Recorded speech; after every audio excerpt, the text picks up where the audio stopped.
Assalamualaikum warahmatullahi wabarakatuh. Untuk materi yang keempat ini adalah tentang antigen.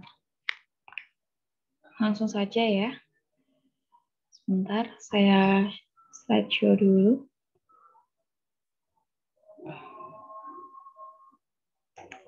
Kalau yang materi 3 kemarin kita sudah membahas antibodi, sekarang kita membahas antigen.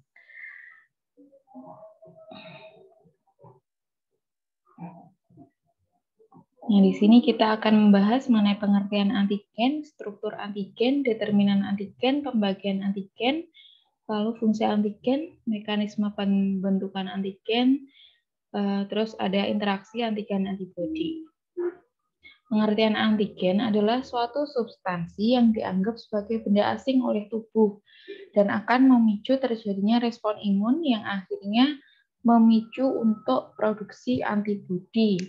Seperti yang kita bahas kemarin, antibodi bentuknya seperti huruf Y ini, kemudian ini adalah antigen. Nah, antigen akan berikatan dengan antibodi di antigen binding site-nya, di sini ya. Di bagian ini ya, bukan di bagian ininya, tapi di bagian ujung-ujung dari huruf Y-nya ini. Secara spesifik, imunogen adalah bahan yang dapat merangsang sel B atau sel T atau bahkan keduanya. Antigen masuk ke dalam tubuh dan akan mengaktifkan berbagai respon imun spesifik maupun non-spesifik. Struktur antigen, secara fungsional antigen dibagi menjadi dua, yaitu imunogen dan hapten. Untuk yang imunogen yaitu adalah molekul besar dari sebuah antigen bersifat sebagai molekul pembawa karena membawa molekul kecil dari suatu antigen.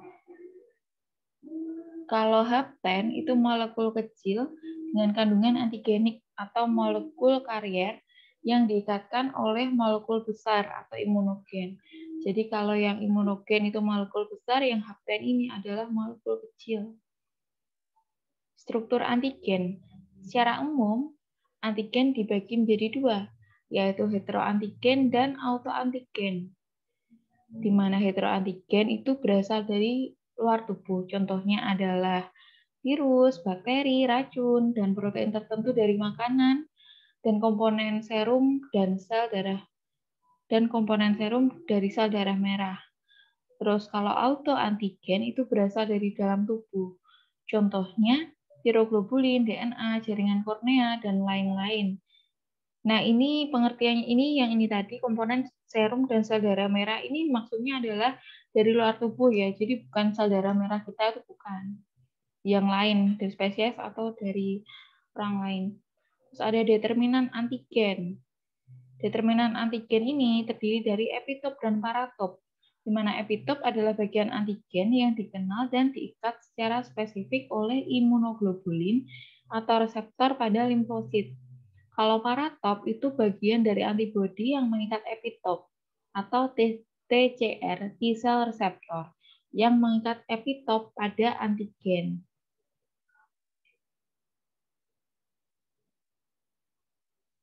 Jadi yang berikatan dengan imunoglobulin tadi adalah bagian epitopnya ya, bukan paratop.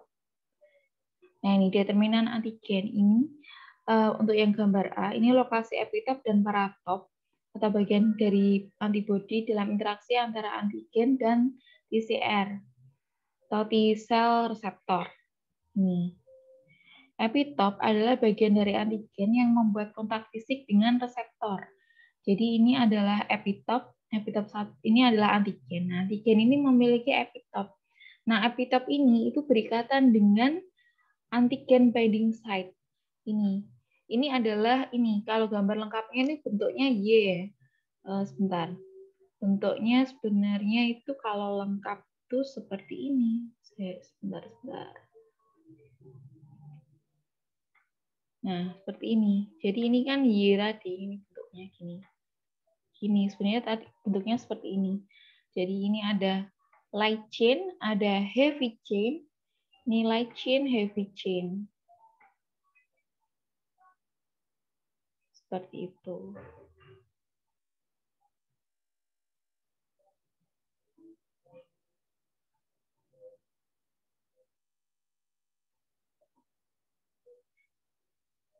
Kemudian sebentar.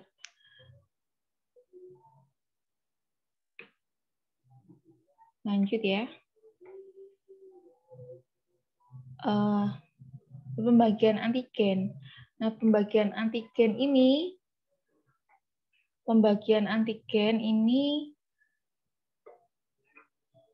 dibagi menurut epitop, spesifitas, dan ketergantungannya terhadap sel T dan sifat kimiawinya. Pembagian antigen menurut epitop ini ada undeterminan, univalen, yaitu hanya ada satu jenis determinan atau epitop pada satu molekul. Yang B ini yang kedua, undeterminan maksud saya, multivalen atau hapten, hanya satu jenis determinan tetapi dua atau lebih determinan tersebut ditemukan pada satu molekul. Terus yang C, multideterminan atau yang bentuknya univalen, hanya epitop yang bermacam-macam, tetapi hanya satu dari setiap macamnya. Kebanyakan tersusun dari protein. Terus ada multideterminan, ini multivalen, banyak macam determinan dan banyak dari setiap macam pada satu molekul. Antigen dengan berat molekul yang tinggi dan kompleks secara kimiawi. Terus kalau pembagian antigen menurut spesifitas itu ada 5, heteroantigen, senoantigen, alloantigen atau isoantigen, antigen organ spesifik, dan autoantigen. Di mana heteroantigen itu dimiliki oleh banyak spesies, senoantigen yang hanya dimiliki oleh spesies tertentu, alloantigen atau isoantigen yang spesifik untuk individu dalam satu spesies, antigen organ spesifik yang hanya dimiliki oleh organ tertentu, dan yang terakhir autoantigen yang dimiliki oleh alat tubuh sendiri. Selanjutnya kalau pembagian antigen menurut ketergantungan terhadap sel T itu ada T-dependent dan T-independent, di mana T-dependent itu memerlukan pengenalan oleh sel T terlebih dahulu untuk dapat menimbulkan respon antibodi. Kebanyakan antigen protein termasuk dalam golongan ini. Kalau yang T-independent itu dapat merangsang sel T tanpa bantuan sel T untuk membentuk antibodi. Kebanyakan antigen golongan ini berupa molekul besar polimerik yang dipecah di dalam tubuh secara perlahan-lahan. Contohnya lipopolisakarida, vicodextran, levan, dan flagellin polimerik bakteri. Selanjutnya pembagian antigen menurut sifat kimiawi. Ini yang pertama ada hidrat arang atau polisakarida. Polisakarida ini umumnya imunogenik. Glikoprotein yang merupakan bagian permukaan sel banyak mengandung mikroorganisme yang dapat menimbulkan respon imun, terutama pembentukan antibodi. Contohnya respon imun yang ditimbulkan oleh golongan ABO, golongan darah ABO itu. Sifat antigen dan spesifitas imunnya berasal dari polisakarida pada permukaan sel darah merah. Kemudian yang kedua, lipid. Lipid biasanya tidak imunogenik, tetapi menjadi imunogenik bila diikat oleh protein pembawa. Lipid itu dianggap sebagai hapten. Contohnya adalah sphingolipid. Selanjutnya ada asam nukleat. Asam nukleat sebenarnya tidak imunogenik, tetapi dapat menjadi imunogenik jika dia diikat oleh protein molekul pembawa. DNA dalam bentuk helix itu biasanya tidak imunogenik. Respon imun terhadap DNA terjadi pada penderita dengan LES. Kemudian ada protein. Kebanyakan protein adalah imunogenik dan pada umumnya multideterminan dan univalen. Nah, ini jenis antigen tadi. Ada unideterminan, univalen, bentuknya seperti ini, contohnya hapten. Terus ada unideterminan multivalen, contohnya polisakarida. Terus ada multideterminan univalen, contohnya protein. Terus yang terakhir ada multideterminan multivalen, contohnya adalah molekul kimia yang kompleks. Bentuknya seperti ini penggambarannya. Nah, fungsi antigen itu apa? Fungsi antigen sendiri yaitu digunakan untuk menggambarkan suatu molekul yang bisa dimanfaatkan dalam upaya memicu proses respon imun yang biasanya disebut dengan imunogen. Lalu kemudian digunakan dalam upaya menunjukkan molekul bisa melakukan reaksi dengan antibodi ataupun sel T yang sudah melalui proses desensitasi. Mekanisme pembentukan antigen. Jadi pembentukan antigen itu tidak bisa lepas dari pembentukan antibodi. Pada bagian tubuh manusia, antibodi diperoleh dari organ limfoid sentral yang tersusun dari sumsum tulang belakang dan kelenjar timus ya. Maaf, ini ada salah ketik. Ini adalah organ yang paling utama yang menghasilkan sel-sel limfosit. Sel limfosit itu dibagi menjadi dua bagian, sel B limfosit dan sel T. Yang keduanya bekerja sama dalam upaya memproduksi antibodi yang ada pada tubuh kita.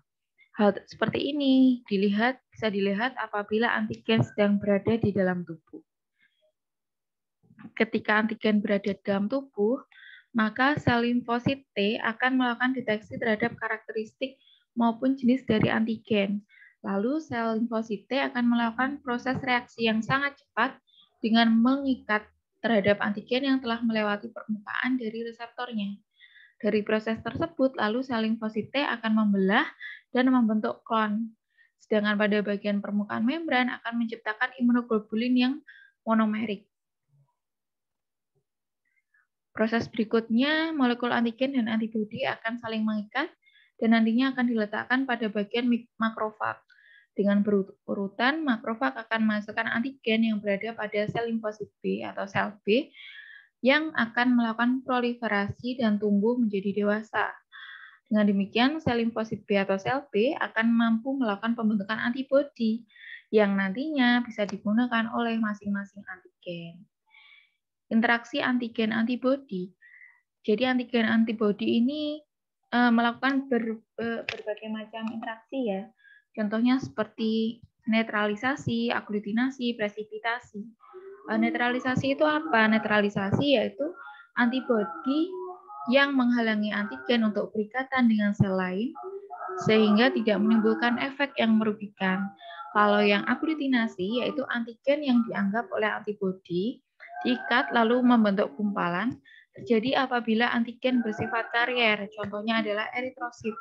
Terus yang C adalah presipitasi, yaitu antigen dan antibodi yang mengendap ketika bertemu.